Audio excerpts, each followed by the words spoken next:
तो दोस्तों बात कुछ ये है कि मैंने बहुत लंबे समय से मैं कुछ ऐसे वीडियोस देख रहा हूँ कि जिसमें लोग ये पूछते हैं कि हमने अपने किसी जानने पहचानने वाले को कुछ पैसे उधार दिए थे और हमारे पास में उन उधार दिए पैसों का कोई एविडेंस नहीं है।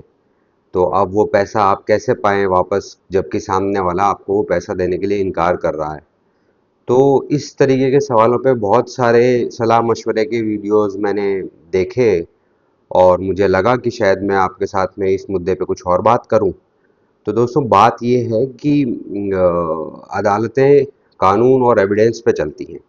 यदि आपके पास में कोई ऐसा एविडेंस नहीं है कि आपने किसी को पैसा उधार दिया है और आप वो पैसा उनसे वापस पाना चाहते हैं और आपके पास में ऐसा कोई एविडेंस नहीं है, तो यकीन मानिए आपके लिए अदालत में ये प्रूव करना बहुत मुश्किल होगा।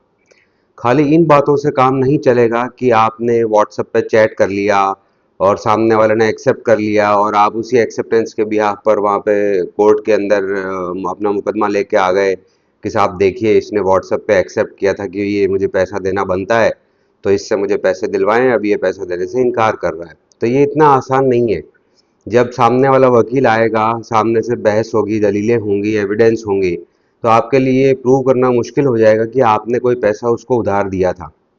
बहुत सारे चीज़ें, बहुत सारे फैक्टर्स होते हैं। एक छोटा सा एविडेंस कि आपने अपने अकाउंट से ट्रांजैक्शन किया है और ट्रांजैक्शन के ज़रिए आपने अपने किसी जानने पहचानने वाले को पैसा उधार दिया है, वो ट्रांजैक्शन भी आपको प्रूव करने में कई बार मुश्किलों का सामना करना पड़ सकता है कि वो ट्रांजैक्शन आपने उसको क्यों दिया था। क्या आपने उसको पैसा उधार दिया था या आपने उधार लिया हुआ पैसा उसको वापस चुकाया था।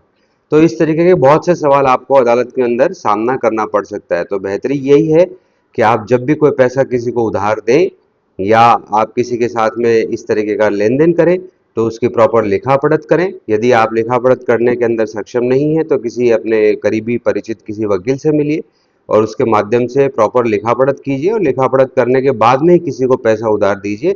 एक बात और कि पैसा उधार देने के साथ साथ आपको इस बात का ध्यान भी रखना चाहिए कि जो ब्याज आप ले या दे रहे हैं वो बैंक ब्याज से ऊपर होगा, तो आपको उसमें भी कई तरह की मुसीबतों का सामना करना पड़ सकता है।